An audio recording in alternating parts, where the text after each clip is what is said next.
जितात्मनः प्रशान्तस्य परमात्मा समाहितः शीतोष्णसुखदुःखेषु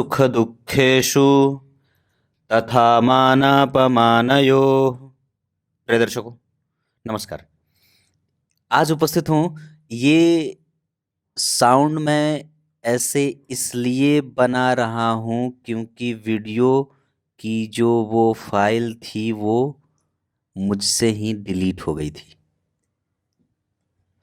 आज के कार्यक्रम में आपको बताने वाला हूँ भकूट से संबंधित एक अनोखा तथ्य।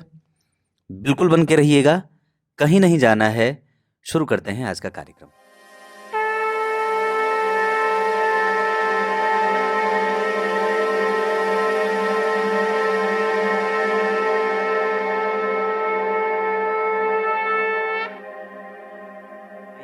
अब आपको सीधे विषय पे लेके आता हूं। बात भकूट विचार की जब भी होती है तो उसमें राशियों के मैत्री को विशेषतया ध्यान दिया जाता है कि वर की राशि कौन सी है और वधू पक्ष में जातिका की राशि कैसी है, कन्या की राशि कैसी है। इन दोनों में मित्रता और शत्रुता का विशेष ख्याल रखा जाता है।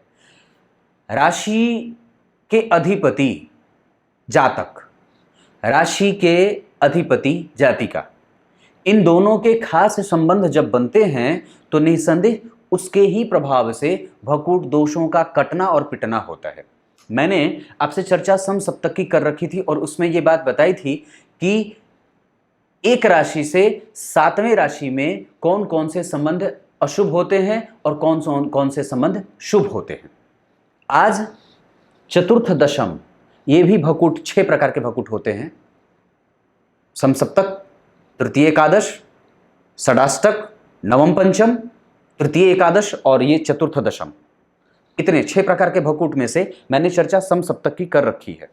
तृतीय एकादश के करने की कोई आवश्यकता नहीं है क्योंकि इसमें सभी शुभ ही होते हैं। जब राशि वर की और राशि कन्या की तृतीय और एकादशवें के संबंध में हो तो उसमें भकूट दोष नहीं आता, वो शुभ ही होते हैं सभी। पर सप्त सप्तम में के बाद चतुर्थ दशम का जो संबंध बने, जैसे अगर मान लीजिए मेष का लड़का और कर्क की लड़की, वृषभ का जातक और सिंह की जातिका, यहां मैंने जहां जहां भी ब्लू निशान लगाए हैं ये अशुभ भकूट कहे जाते हैं।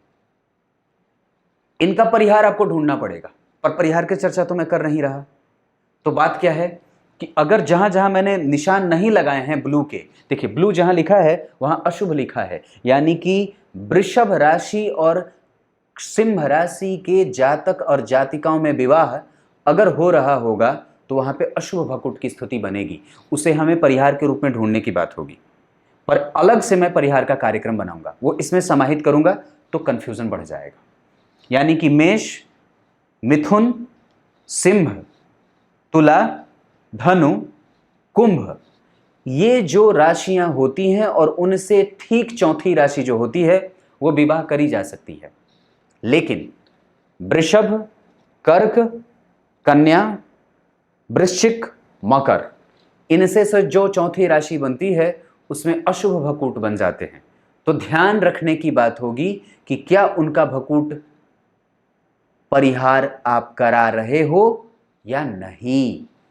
ये भकूट इसलिए माना जाता है क्योंकि मैंने बात कही थी कि संतान उत्पत्ति में समस्या होती है, संतान का कष्ट झेलना पड़ता है, स्वास्थ्य पति का समस्याओं में जाता रहता है और धन की हानि होती रहती है।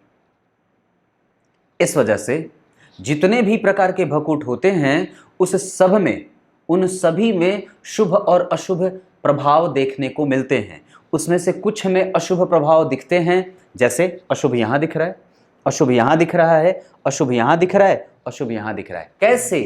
कर्क का अगर लड़का होगा और तुला की लड़की तो ये अशुभ भकूट कहे जाएंगे।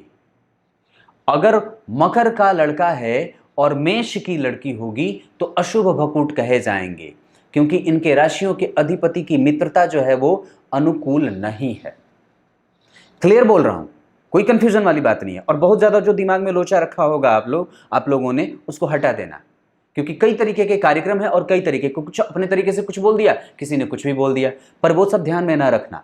सिर्फ इतनी बात है, ये अगर है तो ठीक है, ये अगर है तो ठीक है, ये अगर है तो ठीक है। अब जरा देखिए, मंगल और चंद्रमा, बुध और बुध, सूर्य और मंगल मित्र होते हैं।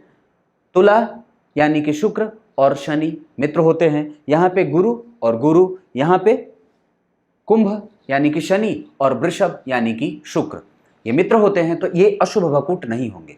लेकिन बाकी अगर राशियों का संबंध परस्पर शत्रुता का रहा तो उसे अशुभ भकूट के या भकूट दोष वो पैदा होगा। समझ में तो आ रही हो बात।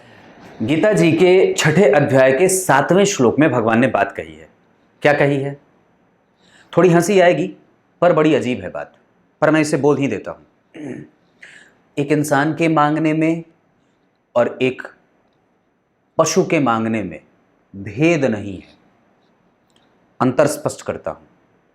आप अगर मांगते हो मुझे पुत्र दे दो, मुझे कुछ अच्छा दे दो, मुझे कुछ खाने का मन कर रहा है, मुझे एक पुत्री है तो एक पुत्र प्राप्त हो जाए, मेरे पास एक गाड़ी है एक और हो जाए, तो आप जो मांग रहे हो, अगर मैं आपको कहूंगा तो आपको शायद बुरा लग जाए, पर मैं ये अपने ऊपर कह देता हूं। मेरे मांगने में और उस सुअरिया के मांगने में, जो सुअर जो आसानी से 16 बच्चों की मां बन जाती है, वो जीव है, पर वो भी जब हलवा खाती है, जो सड़क के किनारे प्रायः पड़े रहते हैं, नगर निगम के द्वारा जो छोड़े जाते हैं, वो भी तो जब खाती होगी तो ये कहती होगी, क्योंकि उसके लिए वही हलवा के बराबर है। हमारे लिए हलवा हमारे रसोई में पकता है, उसके लिए हलवा हमारे पेट में पकता है। वो भी तो खाती होगी तो कहती होगी कि ये ढीला है और ये कठोर है। समझो बात को, ये समझने की बात है, इसमें हंसी की बात नहीं है, पर ये ग्रंथ की बात है। आप जो मांग रहे हो और जो वो सुअर मांग रहा है, जो सूर्या जो 16 बच्चों की मां है, उसमें भेद क्या है? अंतर सिर्फ इतना है कि आप इंसान हो और वो पशु है। मांग करके जो आप पैदा कर रहे हो और मांग करके जो आप प्राप्त कर रहे हो, वो ठीक उस सूर्य के बराबर ही आपको भी ले जाकर के खड़ा कर देता है। बात इतनी सी है। वो भी लपसी खाती है, पर वो उसके लिए वही है हलवा और उसके लिए वही पकवान है, और आपके लिए पकवान अलग है, मेरे लिए पकवान अलग नहीं है।